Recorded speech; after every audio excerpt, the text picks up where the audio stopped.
Hello, everybody. Welcome to Cinema Mancuso, and this is Notes on the News. I'm Peter Mancuso, and this is the show where I break down the biggest stories in film, media, and entertainment, and give you my thoughts. If you're joining us live tonight, super happy to have you. If at any point during the show you have any specific questions or comments about any of the specific topics I'm covering, feel free to drop them in the chat. I'll do my best to kind of keep an eye on that before moving on to another topic. If you're watching this after the fact, still happy to have you. It is my obligation as a YouTuber to let you know that you should smash that subscribe button and like button. Share this out with people. It'd really be a huge help to the channel to kind of get some more viewers and kind of build the audience that we have here. So why don't we jump into the first kind of part of our show? We're going to talk about the box office. Okay, so let's take a look at this past weekend's box office. So the total domestic take this past weekend was $113 million, and this was an 87% jump from the previous weekend. If you've been following the show, or at the very least just following the American box office during this calendar year, it hasn't been great. January and February aren't typically really big, strong months for the box office, so that's not surprising necessarily, but, you know, it has been a little disappointing, even for some, not necessarily big blockbuster films, but just kind of films that you thought would maybe perform a little bit better have not been. This weekend, we finally got our first true blockbuster of the year. And maybe it's not as successful as something we would have seen maybe pre-pandemic, but post-pandemic, this is a great opening weekend, and that is, of course, I'm talking about Dune Part 2, opening here at number 1 this weekend, opening at $82 million domestically, and this actually beat projections. It was projected to bring in about 65 to 80, so just barely squeaked above those projections, which is really exciting to see. Since this is a direct sequel to the first Dune, which came out, I believe, in the fall of 2021, it was part of that kind of easing our way back into movie going, you know, post-pandemic, but I put post in quotes. And also, I believe it was the same year that they did that awful idea, which honestly, I didn't think was awful at the time, but just business-wise has been, you know, proven now to kind of not be the best business decision. I think that was the year where they put, like, all of their movies day and date in theaters and on what was then HBO Max, and now it's just Max. So the original Dune only opened to about 41 million, and so this is basically doubled that exactly. The original Dune brought in about 109 million domestic totally, and 434 million worldwide. And, you know, just looking off of, you know, if you just literally apply the same math between the two opening weekends to the whole returns, you know, this is looking like this film could make worldwide close to $1 billion, if not cross the $1 billion threshold. It's, you know, I've been hearing phenomenal word of mouth. You know, I'm chronically on Letterboxd, and it has right now like a 4.6 out of 5, so like one of the highest rated films that's on there. Obviously, that will come down as, you know, the people who have seen it, not necessarily today because it's been the weekend, but it got that score before the weekend even started. So, you know, the people who had seen it before it came out kind of self-select people who would be really into it.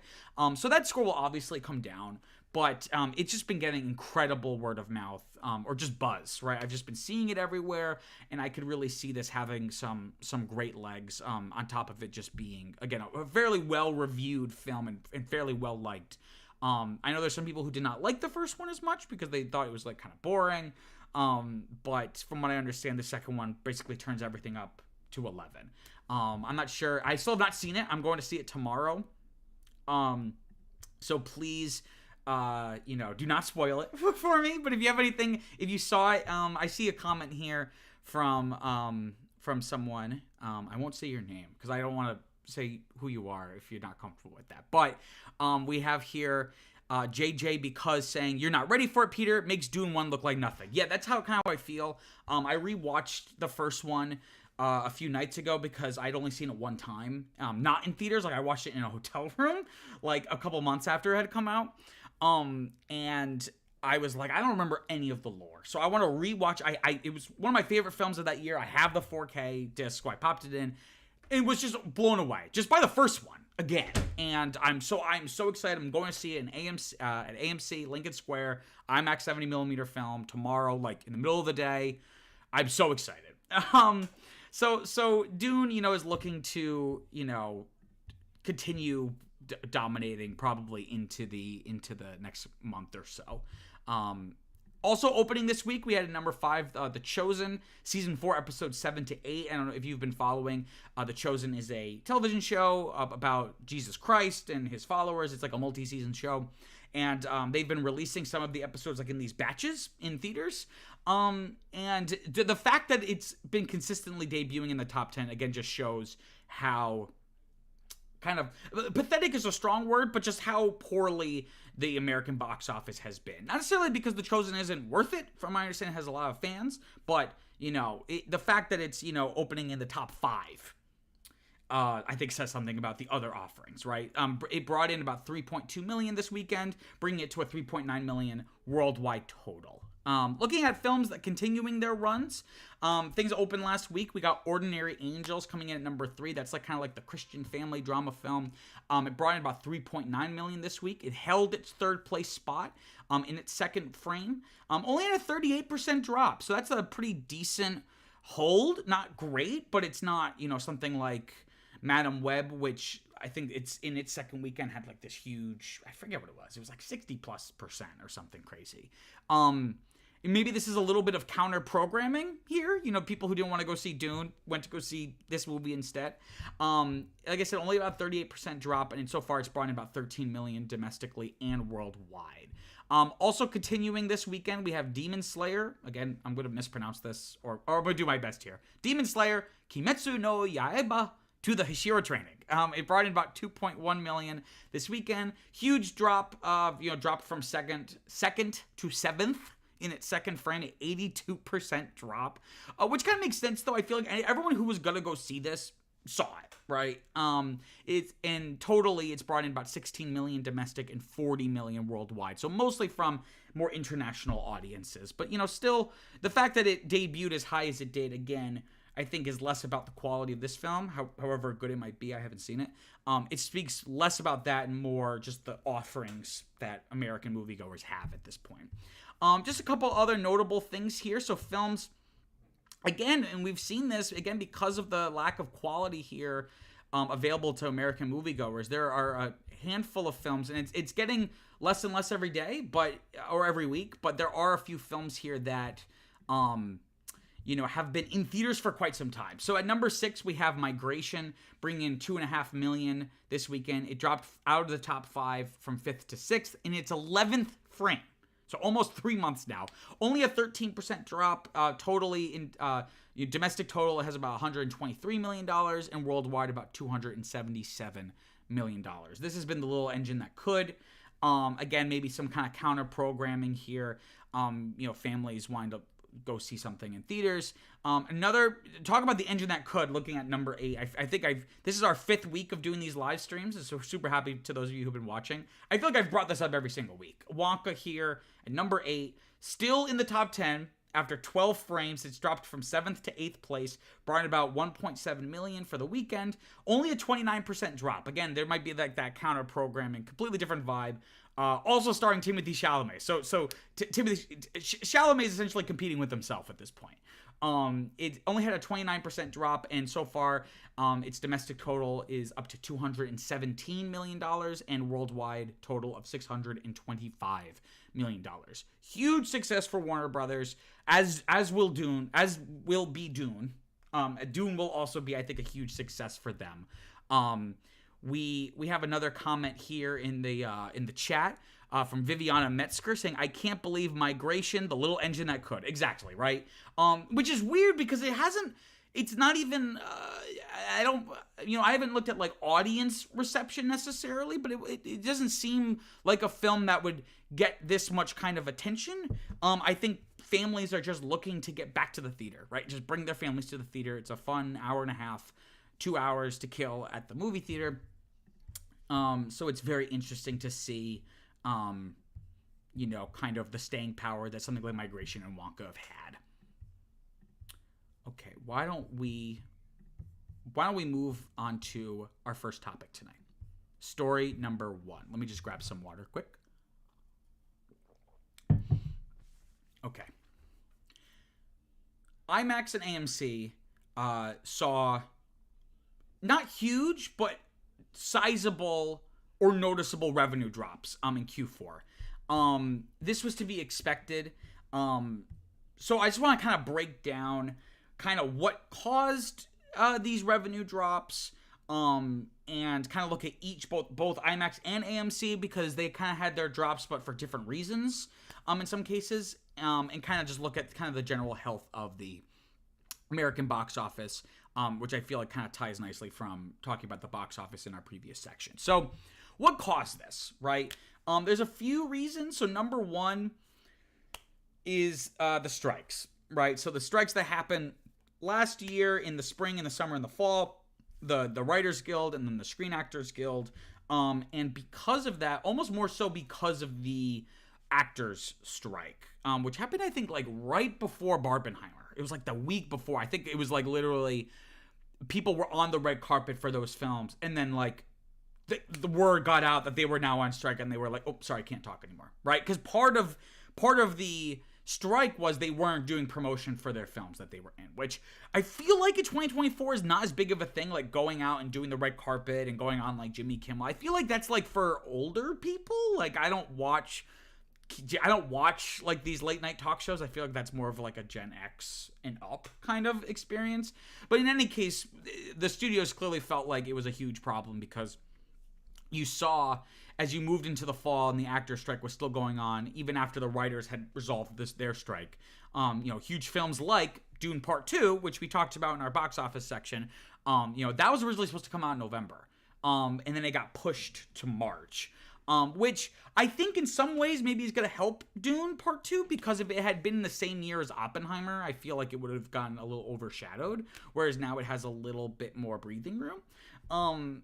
And not overshadowed in the sense that they'd be competing for market share, but just overshadowed in terms of like that conversation year end of like what was like the best movie or the biggest movie or like the biggest spectacle and all that stuff. So, in addition, that's a really big example, but there was also many smaller films delayed. So you kind of have a few of these big tent poles, and then all these little ones that, when all added together, cause kind of a big drought of content, again, for audiences to choose from, right? And that kind of ties into another issue here. Again, poor quality, right? Poor quality of options for American moviegoers. Audiences are getting tired of the same schlock over and over and over and over, right? If you look at specifically someone like Disney, they, as we've talked about in the show before, 2023 was an awful year. And maybe awful is an overstatement, but it was just, for any other small distributor, it would have been a fantastic year. But considering where Disney has come from, right? So if you look at 2019, so like that last uninterrupted pandemic year, in 2019, they had $7 billion movies. Billion with a B. 8 if you count the Spider-Man Far From Home, which was riding off the coattails of Avengers Endgame, but that was technically distributed by Sony, but Disney also got a cut of it. But in any case, that just goes to show, a stark comparison to 2023, where they had $0 billion movies, right? And again, and it's not even, you can't even say, oh, what's the pandemic? Because we had like Barbie and Oppenheimer and the Super Mario Brothers movie. Like, there were successful movies that year. It's not like they didn't make $1 billion movie, but no one else did. Like, they were still at the top of the pack. No, like they were really lagging behind, right? And then another issue that's really hurt the American box office, again, specifically in like that last quarter of 2023, again, lack of big blockbuster hits, right? So the biggest movies of 2023, on the whole, I don't have like the list up in front of me right now, but they, a lot of these big hits happened in like the first half of the year, or even like the first 2/3. So again, like Barbie. By the time October rolls around, Barbie's already come out. Oppenheimer, Super Mario Bros., Guardians of the Galaxy 3. Like, all of these huge hits were not even front-loaded, but by the time you get to that last quarter, there wasn't really anything that jumps out. The Marvels underperformed. Aquaman, while doing okay, still underperformed compared to the first Aquaman film. So those are a few reasons why things just were not really working out for theaters. So looking more specifically, looking at IMAX, the Wrap reports a 12% drop in adjusted net income and total revenue. But Deadline notes that this was in line with Wall Street forecasts. So while this is disappointing to see the drop, it was a little bit expected, right? It wasn't like this huge shock. They also note that, the Eras Tour film and Wonka helped IMAX's, share. But like I said, things like the Marvels and Aquaman were, Aquaman again wasn't quite a dud. The Marvels definitely was a dud. But they were both disappointing and underwhelming in terms of their box office, strength. The Wrap also notes that they were able to hold out, IMAX was able to hold out during the strikes with international investments into like local language films. So, because again, these aren't just, we're very focused here about the American box office, but there's a whole world of moviegoers and cinemas and movies and all that. So, IMAX was kind of able to kind of weather the storm a little bit by kind of diversifying the kind of films it was playing in different parts of the world. And even with this disappointing quarter, it's still... 2023 was still one of their best years ever. I think it was the second highest at $1.1 billion. This is 25% above 2022. And from some quick math I did, it looks like about 17% of that 1.1 billion was just Oppenheimer, right? It had 3 weeks of exclusive play all over the country. But even something like Oppenheimer just still couldn't help that end of year kind of rut, so to speak. And AMC theaters were no different, right? So, unlike IMAX, which again dropped, but within expectations, it from my understanding here, AMC's earnings fell below the industry analysts' projections. But the earnings still grew, right? That's the thing about a lot of this, that they still grow. It's just by how much, right? And according to AMC, like from them, this was largely due to the Eras Tour and Beyonce's Renaissance film. And Eras Tour, the film, right? So if you weren't aware, those two concert films were self-distributed through AMC. So usually, someone like Taylor Swift would work with some kind of distributor, like maybe it's Disney or Universal or Warner Brothers or whatever it might be. And then the distributor works with the exhibitor, right? And that's kind of like the flow of the process. Taylor Swift went directly to AMC and was like, you're going to distribute my film, my concert film. And because there's less parties involved, each party that is involved, there's more of the pie to share, right? There's everyone gets a bigger slice of the pie. According to AMC, this represented those two films. More so the Eras Tour. Like the Eras Tour was like made 6 times as much money as the Beyonce concert film.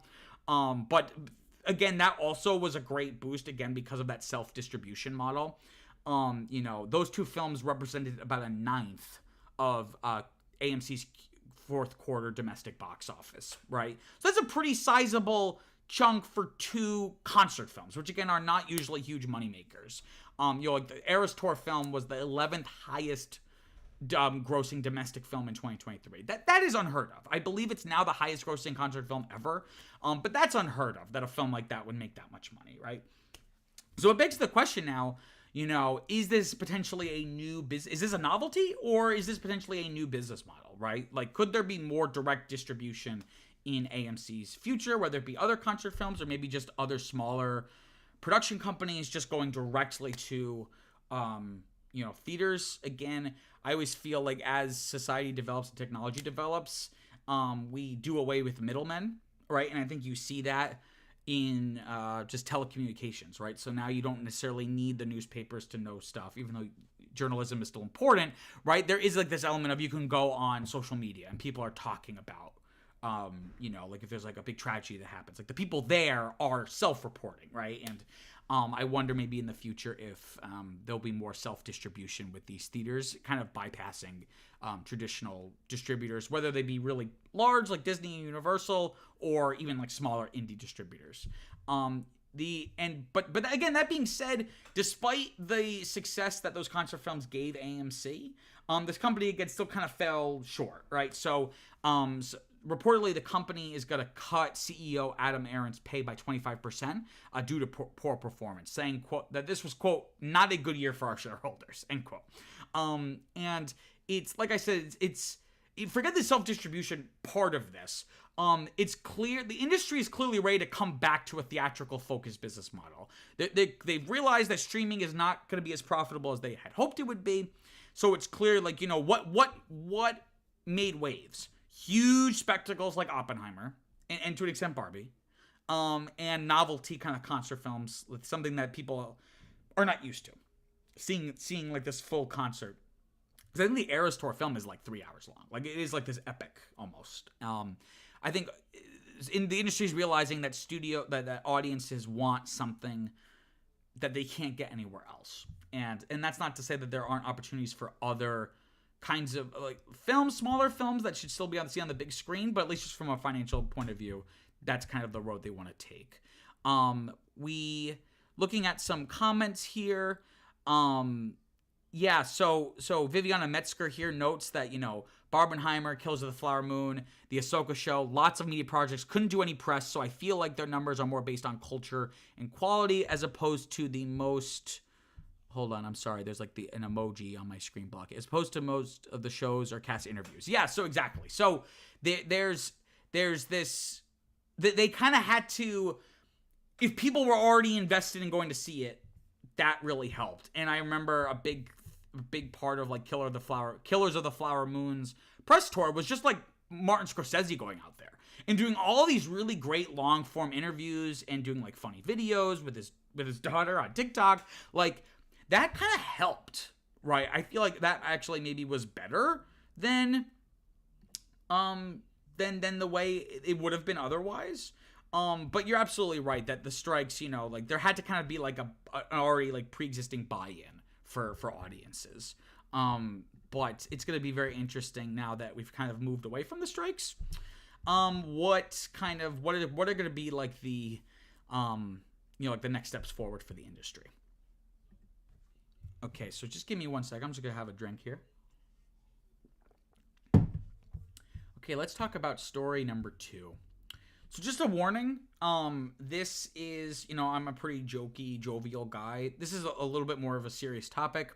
Don't want to make light of it too much, obviously. I guess, like, I'm not sure if it would be a trigger warning or content warning, but we are going to be talking about, gun violence, essentially, and the death of Helena Hutchins from the Rust film.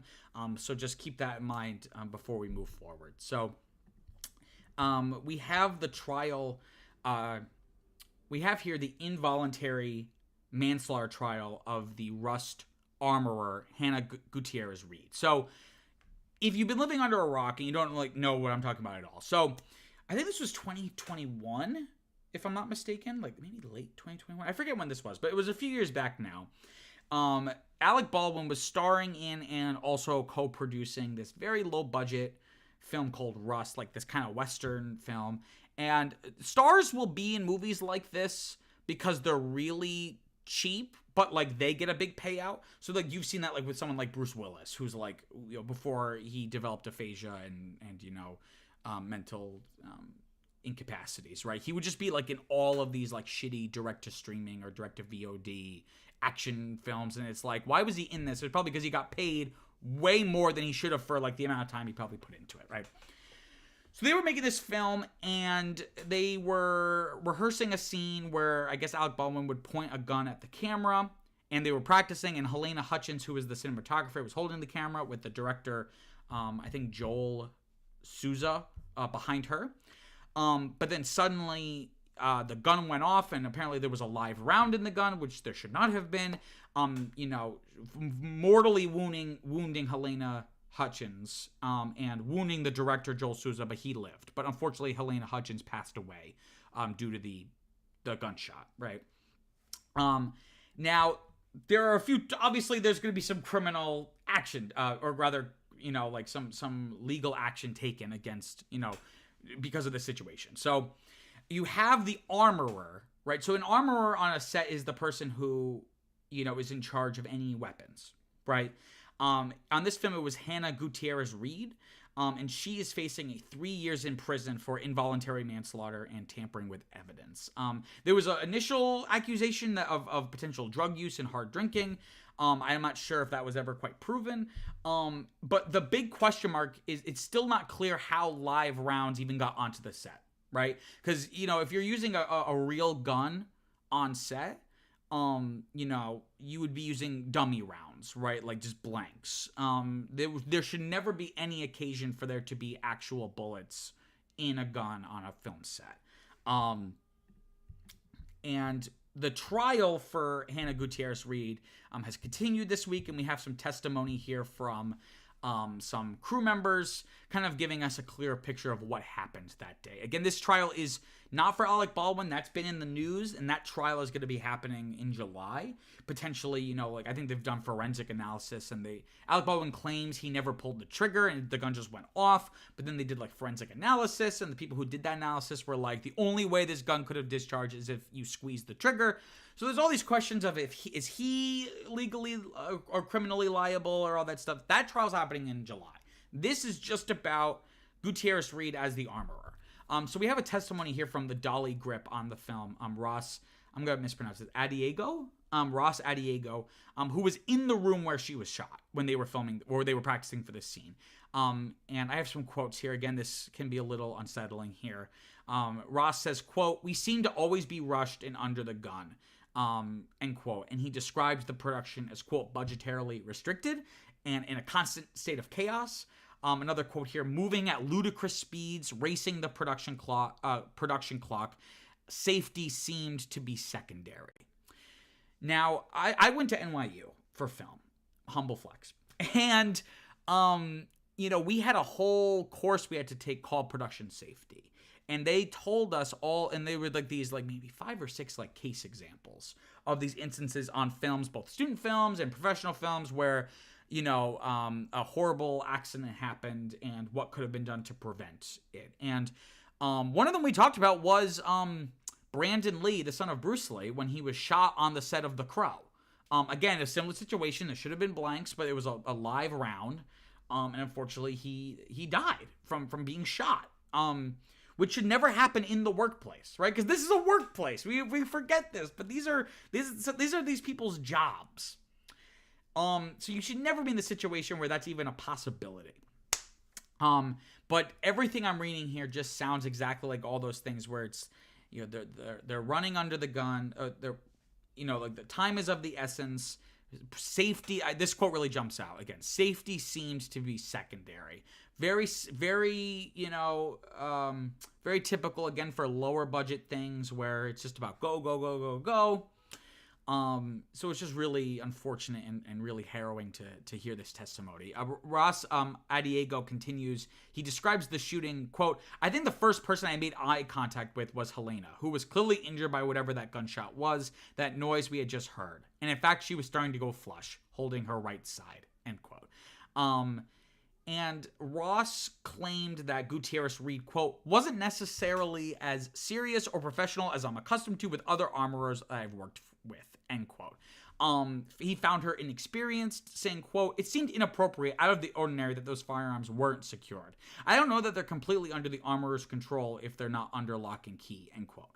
And he also noted that firearms often were left out on carts as, she juggled her double duty as armorer and assistant prop master on the low budget film, right? So again, this idea that, the armorer should be the only thing they're focusing on. They should not also be the assistant prop master, right? And again, this just goes to show how kind of stretched and strained everyone on this production was, that, that's going to lead to issues, potentially fatal issues, right? We also have testimony here from the first assistant director, David Halls. He allegedly handed Baldwin the gun, but he claims that Gutierrez-Reed, the armorer, handed Baldwin the gun, so it's not quite clear. But at the very least, the AD is in a lot of ways like the chief safety person on a film set. And among other roles that the AD serves. So, Halls does admit negligence in not checking the gun. Even though the armorer should not, the mistake starts with the armorer, but there should have been that fail-safe that he would then check the barrel and make sure that it was not loaded with live rounds, right? And again, another person, it wasn't just Helena Hutchins who was injured. You also have the man who was behind her, physically behind her, the director, Joel Souza. He cannot confirm one way or the other who handed Baldwin the gun.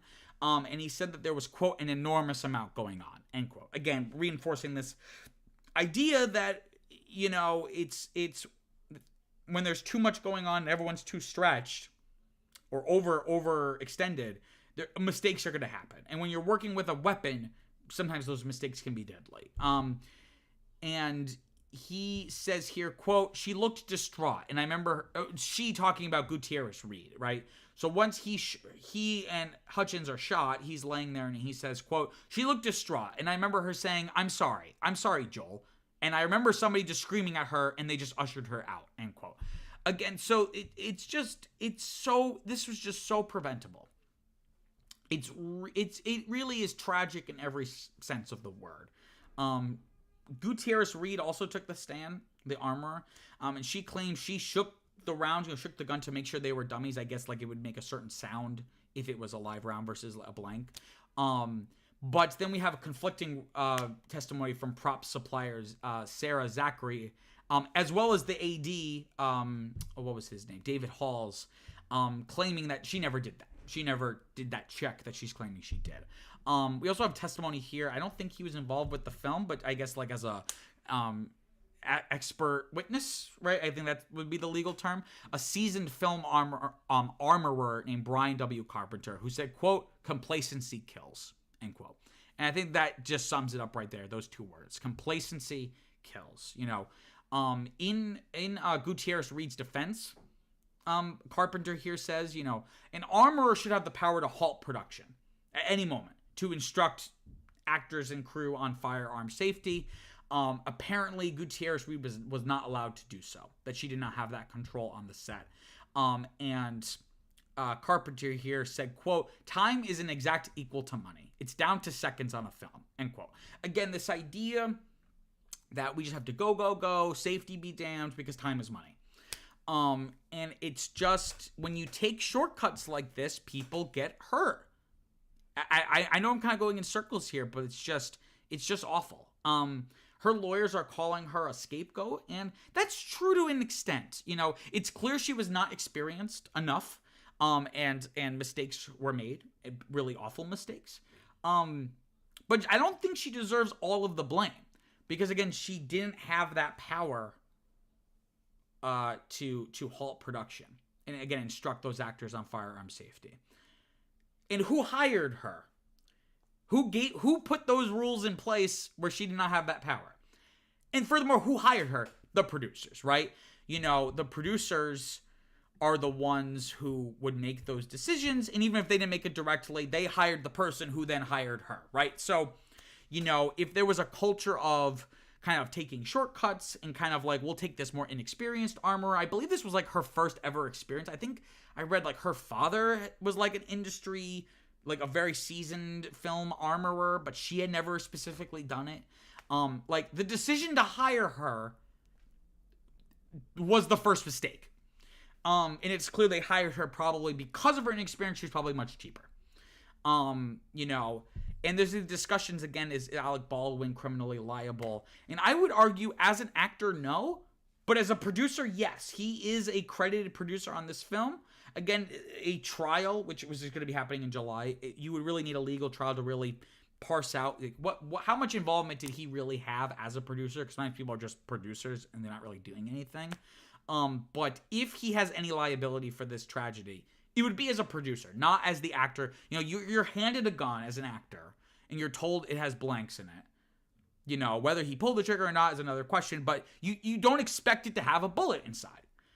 But if you're the producer who created the conditions for a tragedy to happen, then I think you're liable.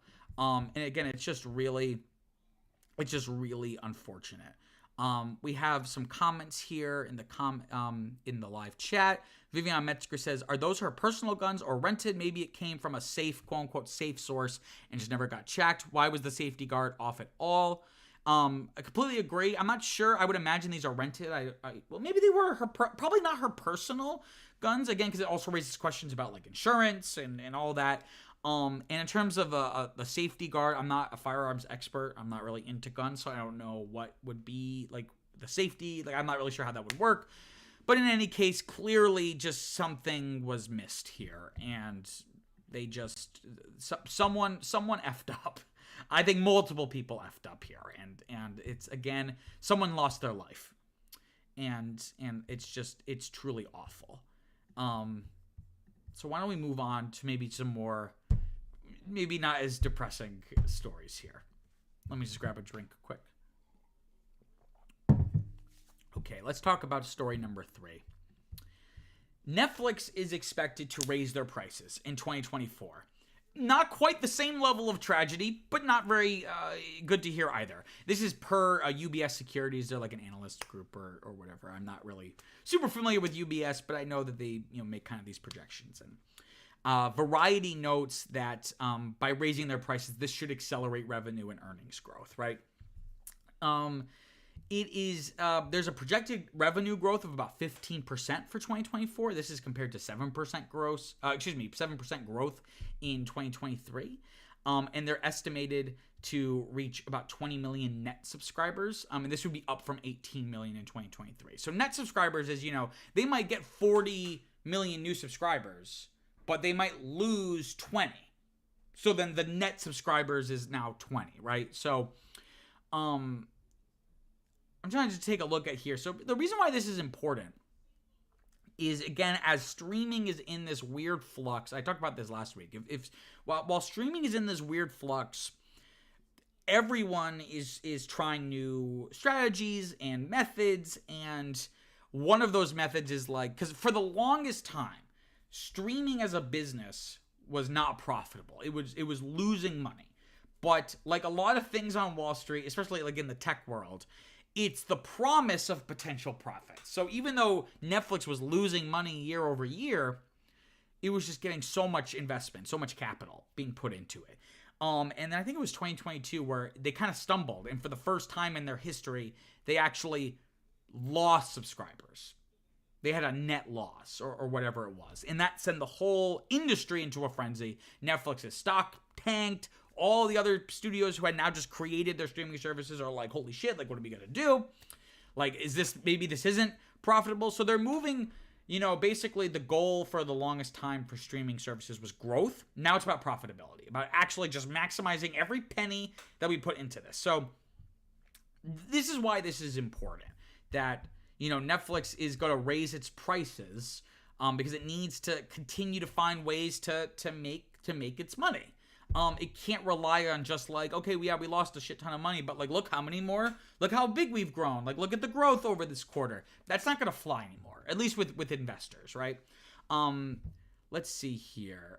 Per Nielsen, so Nielsen is a company that for decades has done they track how many people are watching a television program, and now in the streaming era they kind of have crossed over into that as well. Per Nielsen, Netflix's TV market share rose very slightly, but still rose. From 7.7% in December to 7.9% in January. And UBS, this UBS Securities, the ones who are making these projections and predictions, they're kind of identifying that, the whole industry is shifting, and Netflix stands to benefit greatly from this shifting. So here we have a quote from UBS saying, quote, "The new playbook for studios, not Netflix, but Disney and Universal and Warner Brothers, all these places that have formed their own streaming services, right? UBS says, quote, "The new playbook includes 1, price increases, 2, platform consolidation, 3, library curation, 4, cuts to content spending, and 5, a renewed focus on content licensing," end quote. They then continued on saying, quote, "As the objective in streaming shifts," and this is really important, okay? "As the objective in streaming shifts from subscriber growth to profitability for the traditional media companies, we see Netflix as the ultimate beneficiary of this industry rationalization," end quote, right? So you have places like Disney and Warner Brothers and Universal going, okay, it's not profitable for us to hoard this IP, right? Because pre-Disney Plus and HBO Max, all this stuff, it depended on the contracts and the agreements made, but theoretically, you could go on Netflix and watch a Star Wars movie or a Batman movie or whatever the movie might be. And then they looked at Netflix and their eyes got really wide and went, why are we doing this? We got to make all this money. So they all create their own little walled off little content gardens. But then they realized there's no the streaming model is not profitable. At least the way they were doing it, right? Maybe there's a way you could do it and make it profitable. Netflix is clearly doing that, but or at least trying to, right? So they're like, shit. Why? Back in the day, we licensed all of this shit, and yeah, Netflix was growing a lot and potentially threatening, our business, but we were still getting a kickback from their growth. Rising tides lift all ships, kind of thing. We need to go back to that a little bit. We'll still keep our own Disney Plus and HBO Max and Peacock and whatever it is. But we'll also we'll start licensing some of this stuff back out. So now you're seeing some of these movies that for the past couple of years, since the dawn of the studio-owned streaming service, you're seeing this content that had been walled off for a few years now. They're showing up on Netflix again. They're showing up on Amazon Prime again, or Hulu even, right? So, it's Netflix stands to benefit from the studios realizing we can't hoard this content. We need to license it out. And who's going to be there to license it? A third party like Netflix. Netflix obviously has been very successful in creating its own original content, but its original the thing that helped create it was that licensing, that idea that you get all this different kind of content and from all these different places in one convenient package for a fairly low monthly price, right? And part of me is like, I don't know if this is going to work. This might alienate people, but Netflix has proven me wrong over the past year and a half. All of their strategies that I said would fall on their face have been successful, right? So the price hikes, clearly, they're still having good subscriber growth despite raising the prices. They've already done a price hike a few months ago back in October. The basic plan being raised from $9.99 to $11.99. And with all this being said, though, the average prices of all the different tiers are still lower than the competition. Again, because they have been in the game longer, they're willing to take a little bit more of a loss, whereas these studios got into the streaming business for very short-term greedy reasons. So they're gonna, make their services way more expensive than something like Netflix.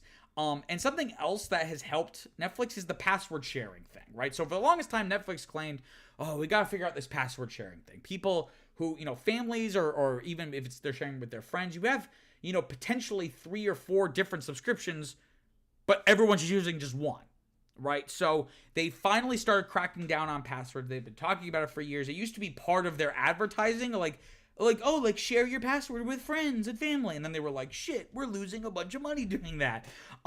So they started cracking down on the password sharing and started basically a page sharing program where it was like, okay, you can share your password, but you gotta pay extra to allow it on more devices, right? And that'll be cheaper than someone else getting a new subscription necessarily. So I'm not sure how long of this period this is, but I have a stat here that about 30% of new signups have been from the paid sharing program. And I think that's even,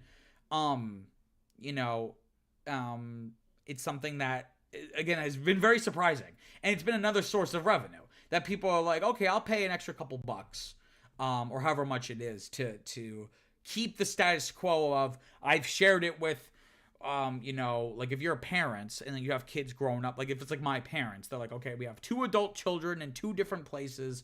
Maybe you're sharing it with friends, like good friends, or like an old, lover perhaps, and you haven't gotten the thing and you want them to still be able to watch Netflix or whatever. This has been very lucrative, right? And we have a quote here from Netflix co-CEO Greg Peters saying, quote, "We largely put price increases on hold while we were rolling out the paid sharing work because we saw that as a form of substitute price increase," quote, end quote. Yeah, so they've been holding off on raising prices again because they were like, let's do this, let's crack down on the password sharing, let's convert some of these into additional, paying for access to have the Netflix on multiple devices or more devices, and then once that kind of stagnates, then we'll raise the price again. And then also they have their ad tier, which again I thought was ludicrous, but has proven very successful for all of the streaming services, and it seems like consumers like it. They like the option of they don't see it as paying for the same thing but worse, and now they have to pay extra for something, which is like what Amazon Prime was doing. If you want to actually watch one of my older videos, I talk about it. It seems like consumers really see it as like, okay, the basic plan's the basic plan, but I'm willing to suffer through ads, but then the trade-off is that it'll be cheaper for me. That has proven, it's been proven very successful for both consumers and the services. So, you know, I think the larger kind of question here, and again, I don't necessarily have an answer to this, is what does this all say about the health of streaming, right? Again, what is streaming going to look like 10, 5, even just 2 years from now? That all remains to be seen, but clearly Netflix is leaning in on, again, squeezing every penny out of its subscribers to make it, to make it a little bit more profitable. We have a comment here from JJ because I'm as shocked as you because when I lost my Netflix account due to the password sharing measure, I just shrugged. What reason is there to go back? Thank you for bringing that up because I forgot to bring that up, right? I felt like this was going to fail because Netflix had really ruined its brand for years of just shitty offerings. Like for every one really good original movie or show, there was like 20 mediocre or awful movies or shows. And I think people really, especially as things started to get walled off into these little content gardens, I think the value proposition of Netflix shrunk every day, right? But it worked. I don't know if it's complacency. Maybe it's like these large libraries of content, both original to Netflix as well as just like that legacy. Like, again, I don't think it's still on there, but think about like the success of The Office being on Netflix. That was like a huge part of its success. Think like Breaking Bad, right? Like these shows where that Netflix was like your one place to watch this on streaming, right? So I'm shocked that they've proven me wrong every single time. So, it remains to be seen what happens next. Okay, let me just grab a quick drink here. Okay, let's talk about story number 4 here. So EA, Electronic Arts, a very large, if you're not familiar with them, very large video game distributor and publisher, I should say, in the gaming sphere. EA announces that they will be laying off 670 employees, which is not cool. This amounts to about 5% of its staff.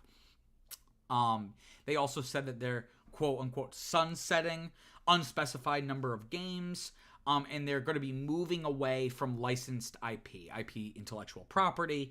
So if you're not as familiar with how gaming and licensing works, a company, sometimes it's done in-house, but if you look at something like Disney, and I'm going to tie this all in because this is really why I wanted to talk about this story, right?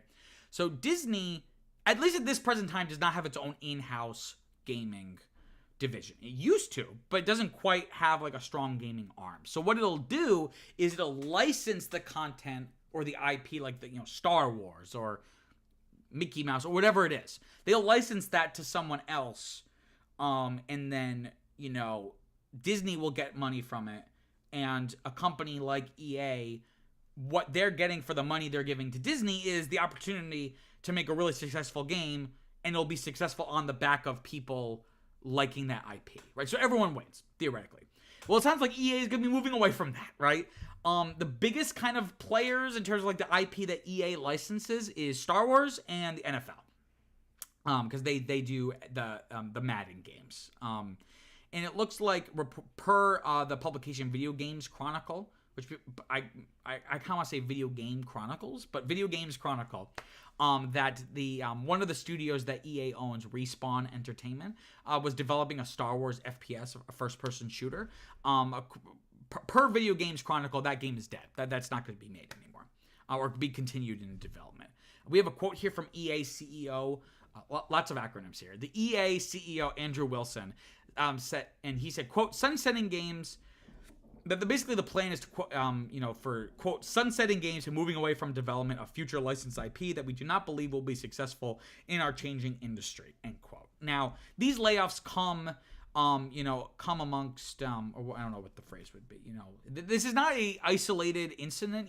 This is amidst larger layoff trends in just the corporate world, especially in the tech world, and then especially in gaming. So just recently, Sony just announced that they will be laying off about 900 PlayStation employees, and Microsoft announced that they're going to be laying off about 1,900 employees from their different gaming divisions, especially since they now acquired the publisher Activision Blizzard, right?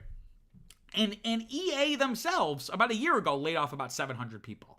I have a stat here that the amount of gaming layoffs in the gaming industry has already reached about 8,000. 2023 had 11,000 total. And we're only about 2 full months into the year. We're already almost at that same amount. Publication Polygon notes that, I think that at least their kind of thesis here is that management of these companies, they expected the pandemic engagement to grow, right? So, gaming, and I can speak for myself, I was super into gaming as a kid, mostly single player, but also some multiplayer stuff. Kind of fell away as I got older, not because I wasn't into it, but just I was so busy, and then when I did have it's not something I wanted to do. The pandemic changed that. With all this time on my hands, I really got into gaming again, and I've kind of maintained that, involvement in the medium since, right? So I'm sure I'm not the only person, especially when it comes to like multiplayer games or live service games, and I think management expected that engagement to either grow or like stay where it was, not expecting it to drop, right? People going back to work. Not only going back to work, but then eventually going back in the office, if their company made them go back to the office. So it just, and that kind of again represents the larger trend of layoffs in the tech sphere. You have all these companies that got really fat and happy during the pandemic, and then quickly realized like, shit, we got kind of cut off some of the fat here. We clearly hired too many people, and now we kind of gotta rein things in a little bit. Supposedly this restructuring will cost about $125 million to $165 million, and that has to do with like reducing office space, employee severance, and also like licensing, because it's like I wasn't able to get a lot of details on this, but if you have a certain agreement, there might be a financial penalty if you break the agreement early. So it's going to be a pretty costly layoff. You don't think of layoffs as costing money. You're doing them to save money. But again, I'm of two minds of things like this. As a human being, this is awful, right? That's 670 people losing their jobs. That's 670 families who are now going to try to enter a job market. I can just say, for me, I have been unemployed for about 7 months. I just recently got a full-time job. It's not even film related. It's not anything I really want to be actively doing in terms of like my professional career goals. It's a really great job, but it took me like 7 months to get that job, right? So this is 670 people who are now about to enter a horrible job market for employees. But on a business side, this is pain that needs to happen. If I'm just going to be completely analytical here, this is pain that needs to happen. It's just something that they have to do in order to make the business work. And the reason why I bring this up, because this isn't really that big of a story, probably, right? But the reason why I want to bring this up is in how it relates to Disney recently partnering with Epic Games, the creators of Fortnite, among many other very popular games that are still going, as well as games, back from when I was a kid, going back decades. So if you remember, and I have a video about this if you want to check it out, Disney, as part of one of their big announcements they made during their quarterly earnings report to kind of reinstill some confidence in shareholders that the current leadership is doing a good job. One of the things they announced was this like really widespread investment by Disney into Epic Games and creating this gaming partnership. Details are still sparse about like what exactly that partnership is going to look like. They've already been partnered in terms of like having some Disney characters or Disney owned characters like Star Wars characters and Marvel. There's already been partnership with having some of those characters be in Fortnite. So is this going to be just a continuation of that? Is there going to be new games being created? Are they basically kind of trying to really stick their foot into the gaming industry and kind of have more, just have more of a presence, right? But here's the thing, is that EA has been a major partner for Disney in the gaming sphere, especially since Disney acquired Lucasfilm and Star Wars back in 2012, right? So I think since then, basically any games, because Lucasfilm had its own gaming division, LucasArts, that for decades made a bunch of incredible games, a lot of times related to their film IP, but very famously in like the 90s and even like the late 80s, made a lot of original games that were genre defining games. I'm thinking like Secret of Monkey Island, Grim Fandango, if I'm not mistaken, which I haven't played either of those, but that just goes to show like these 30 plus year games I'm aware of, right? But then when Disney bought Lucasfilm, they shuttered LucasArts, right? And EA had been their major partner. They canceled any Star Wars games they were already working on, and EA kind of took over the mantle. And EA has not really done much with the license. They made 2 new Battlefront games, which people just didn't, at least for me, didn't quite capture the magic of the original Battlefront games. They have the Star Wars Jedi games, Fallen Order, and then the new one, Survivor. Both have been, pretty well loved by the people who like them, but nothing huge, nothing genre defining or console generation defining the way things like Star Wars Knights of the Old Republic did, the way the old Battlefront games did, Lego Star Wars, right?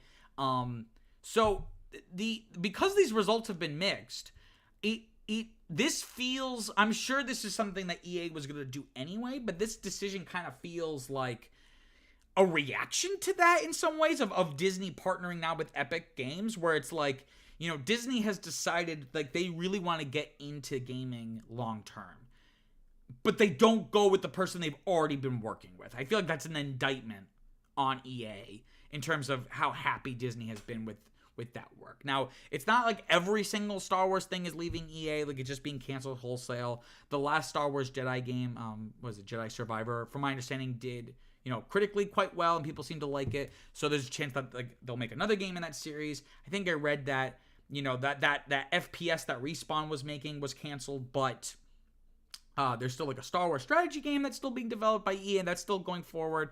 But the reason why I find this story so interesting is that it really feels like an indictment of, again, of EA's performance with their licenses. And they're like, okay, like if that's not going to be something in our future down the road, we really need to scale down. Because that's obviously probably a huge part of their business, is like this Disney partnership that's clearly maybe not explicitly going away, but it's clear Disney has other interests at this point. Okay, let me go now to story number 5. Let me just take a quick drink. Okay, story number 5 here. Nintendo is suing the creator of a popular Switch emulator called Yuzu. Nintendo said, quote, "There is no lawful way to use Yuzu." Use Yuzu. Say that 5 times fast. "There's no lawful way to use Yuzu to play Nintendo Switch games." End quote. And they're seeking, quote, equitable relief and damages, end quote, from Tropic Haze, who created, which is an organization that created Yuzu. They're seeking about $150,000 in damages, as well as any additional damages or profits that Yuzu made. And this, looking specifically at this stat here, that Yuzu's Patreon is bringing in currently about 30 grand a month.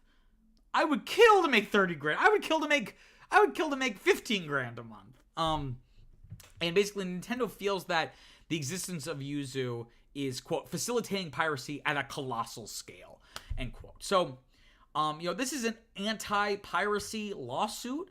The way emulators work is that, an emulator is exactly what it sounds like. The verb emulate means to copy. So the idea is that an emulator is a software that emulates or behaves like a specific console. So there are PlayStation 3 emulators, there are Nintendo 64 emulators, there's all these different emulators. And the idea is that they mimic the console, so that if you were to have the game code of a specific game, you could then use that emulator to play that game, as if it was like you had a physical cartridge or disc and you had the physical console. And a lot of times the way that the consoles verify that like you are using this legally is that there are like decryption keys. And Yuzu requires that you have some kind of decryption key for a Switch. Yuzu does not provide these, but they provide links to find them. And a lot of emulators work like that, like BIOS is like a term I've seen. And the reason why I want to talk about this story is that emulation is something I'm very interested in. Full disclosure, I don't know if I'm incriminating myself, but I mean, I use emulation, especially for older games. Like, pretty much nothing after the mid-2000s, just because, like, I can't really run it super well. I'm just using a Mac. But, like, older games, that's, my preferred way to play a lot of these. But what makes it interesting is that emulation is that legal gray area, right? Because there's different kind of facets to it, and they're all of differing legality and potentially morality. So, theoretically, emulators themselves are perfectly legal, right? The actual software that is mimicking a GameCube, right? To use an example. And it reminds me a lot of a VCR, right? So there was a court case, I think it was like the early 2000s, where basically movie studios, or maybe it wasn't studios, but basically there was a lawsuit about that VCRs should not exist. Because people could then, tape, if you're old enough to remember, I am for sure, but more so when I was a kid. You could put a blank VHS in your VCR and tape something that was on TV. So if a movie was on TV, you could then tape the movie, and now you just have a copy of the movie. You didn't have to go out and buy a VHS, right? I think there was this court case basically saying VCR shouldn't exist because I'm sure they used similar language as Nintendo, which was, quote, facilitating piracy at a colossal scale, end quote.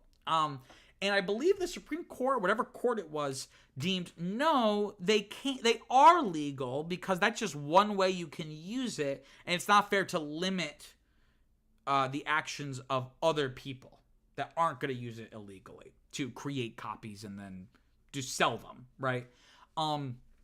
So theoretically, the emulator itself is perfectly legal, right? Where you start to move into a gray area is the ROM. So a ROM, I forget what it stands for, but essentially when I say ROM, I'm talking about the game, like the game file, the game code, the thing that's on the cartridge or the disc, or the thing you download, right? Theoretically, it is perfectly legal if you have a game, disc or cartridge or whatever it is perfectly legal, according to some people, that you are legally allowed to make copies of your property. If you have the tech to do it, theoretically it's legal. The way I'm trying to think of a good example, but it's a gray area. It's not something that has ever been conclusively decided in a court of law in the United States, one way or the other.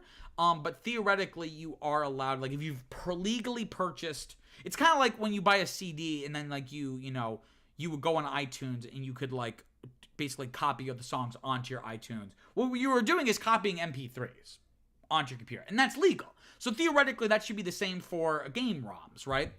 The thing that is certainly illegal, but potentially, like, who gives a shit? But what is definitely illegal is distributing ROMs online, right?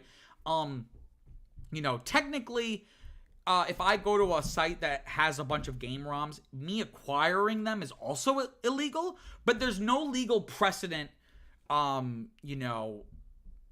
someone being found guilty and getting in trouble legally for downloading a ROM online. What has had legal precedent is the distributing of ROMs, right? So if you make your own copy, that's all well and good. But if you're giving it out on the internet to other people, that's where, you potentially get into some hot water. And Nintendo is specifically citing Tears of the Kingdom, the new Zelda game that came out last May. Holy shit, it's been like almost a year now. That the game actually leaked prior to release. The ROM was uploaded online, and it had over 1 million downloads. Important to note, though, the legal version of the game still sold like over 20 million copies, right? So, it's not like the game flopped completely all because people were getting it for free. But, 1 million downloads is still a lot, right? And Nintendo notes that subscriptions to Yuzu's Patreon doubled during this leaked Tears of the Kingdom period, right? And Nintendo has been, I'll get into this in a bit, but like they have a history of going after emulator related people or organizations or entities. And usually they are being way overzealous about it, but here I can kind of understand. There is somewhat of a valid argument here. Again, usually emulation is best and most legal and or moral when it's like an older game for a discontinued console, right? Sometimes they still re-release games on newer consoles, and that creates new complexities. But, you know, if it's a game that's like 40 years old and you cannot buy it, like you literally have your only recourse is to buy a used copy on eBay, and it might be like hundreds of dollars. I personally feel emulation is not hurting the business the way perhaps the Tears of the Kingdom being leaked literally as it's being released for the first time, that could potentially hurt their business. Not hurt it in the sense that they're going to go out of business, but that is objectively cutting into the potential sales of the new game, right? So there's somewhat of a valid argument here. But again, Nintendo, this is rare for me in this instance to say Nintendo is in the right here. Because again, Nintendo has a history of being hyper litigious, especially when it comes to gaming piracy and emulators, which are not necessarily synonyms, but kind of are. GameSpot notes that they usually go after ROM sites. They're usually not going after the creators of emulators. They're going after, again, those sites where people can download ROMs. And a really popular emulator, Dolphin, that was the first emulator I ever used, and so far it's still been the one I have the best experience with on my Apple MacBook, because I have the new Silicon chip, the M2, and it works like a dream, right? Dolphin was going to, they actually canceled, they were going to release Dolphin, the software, through Steam, which is like another digital gaming distributor. They were going to release Dolphin through Steam, which would really help proliferate Dolphin. But they canceled this plan because Nintendo sent them a cease and desist. Again, just because they sent a cease and desist doesn't mean that it's technically illegal. But whoever created Dolphin does not have the same legal and financial resources as Nintendo. So even if Dolphin is well within the right to do that, they just were like, it's not worth it for us to try to fight this, right? And it's really interesting because, I was doing the research for this story today, and literally as I finished doing research for it, news broke that it was announced that Yuzu and who is it, Tropic Haze, will give Nintendo everything they want. In this lawsuit. They're settling completely, folding with no compromising whatsoever. Tropic Haze agrees to pay Nintendo $2.4 million. And part of the deal, they're essentially abandoning Yuzu. They're no longer going to distribute it. They're not going to work on it anymore. They're surrendering the domain name. I forget what it was, but like the website where you would find Yuzu. They're giving that domain to Nintendo. But it doesn't completely solve the problem because Yuzu is still out there. People have already downloaded it, and I read a report that people, once Nintendo brought this lawsuit, they specifically backed up, their Yuzu software file or whatever it was. So, it's still out there. The genie's out of the bottle. But emulation is definitely interesting kind of area, since, the gaming industry is really bad about preserving its history, and emulation has been a primary way to preserve history. And it's very fan or consumer driven.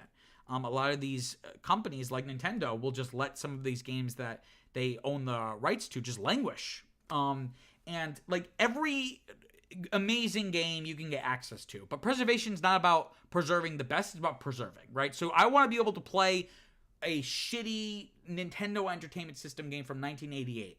I should be able to do that easily. Whether I have to pay or not, if they were making it available publicly and I really wanted to play it, then I could pay them. But if they're not going to make it accessible for people, then you're just asking for piracy, So it's a little disappointing to see them kind of just fold like that. But again, I imagine they don't really have the resources to,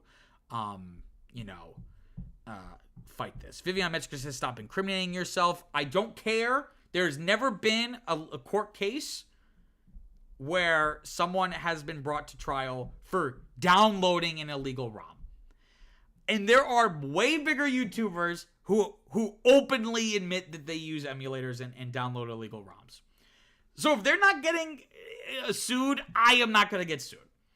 Okay, why don't we move to the end of the show here? Just a few other bits of stuff before we wrap up. So in terms of upcoming releases here, we have the fourth Kung Fu Panda film opening this week. It's projected to make about 30 to 39 million. I've only seen the first one, and my goal is we're going to see it, I think, a week from tomorrow. I gotta watch the second and third one before this one. I'm interested to see how well this does and how good it or how good it is or how good it is not potentially. And then also we have a film Imaginary. It's $8 to $15 million for its projection for its opening domestic weekend. This film is being billed as like, it's almost like a podcast, I guess, like a horror film where a lot of it is literally just to be a black screen in the theater. And it's about like you hearing it, which sounds really cool, but it's also like a shitty, cheaply, quickly made horror film. And I think there are going to be moments where there's like actually stuff on screen. So I don't know what it's going to be like. I am not optimistic about it in terms of the quality of the film, but we will see. But that is projected to have a pretty small opening weekend. Okay, so now the one last quick thing. This is the part of the show where I talk about the best film I watched this past week. This could be something I've seen a million times. Or it's the first time I'm ever seeing it. It's a brand new movie. It's been out for 50 years, whatever it might be. And this week, it was Dune Part 1. Like I said, I rewatched the first one in anticipation for the second one, which I'm going to see tomorrow. And it was just even better than I remember it being. Especially now that I kind of knew where it was going. I'm so into like the lore and the world building, and it really makes me want to read the original novel. But then on top of that, it's just an incredible feat of filmmaking. Denis Villeneuve is a little touching, hit or miss for me. Like I really like things like Prisoners and Sicario, but then things like Blade Runner 2049 and Arrival are good, but I think they're a little overhyped. Dune Part 1 was I thought was really great, and I just cannot wait to go see the next the second installment tomorrow. Okay, so that basically wraps up the show. Just want to give a few quick plugs here. I have another YouTube channel called Peter Squared. It's an opportunity for me to talk about topics related to film, media, and entertainment in a more written video essay format. The first video we have up is a series on the Disney film Frozen, where I break down what went right, what went wrong, and everything in between, featuring these two versions of myself, old and young. You can find the link to that in the description. Again, that's Peter Squared. I also want to plug a podcast I do with my fiance Viviana, who has been very fervent in the chat this evening. I really appreciate that. It gives me a little bit something. It gives me training for hopefully when I have people to actually leave comments. There's a podcast we do where we pick a film franchise each season, and then every episode of the season we go through each installment in that franchise, the good, the bad, and the ugly. You can find it wherever you get your podcasts. We just released our episode on the Batman film Batman Gotham by Gaslight. Again, you can find the link in the description down below. And then finally, just want to give a plug to Cinema and Q. So it is not just a YouTube channel. It started as and still is a film review newsletter on Substack, where I can write more formal written reviews of new releases coming out in theaters.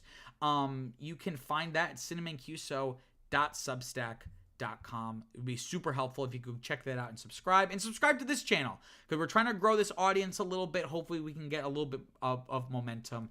I had a great time tonight. Thank you all for joining. That's it for Notes on the News, and I will see you all next week. Peace out. Bye-bye.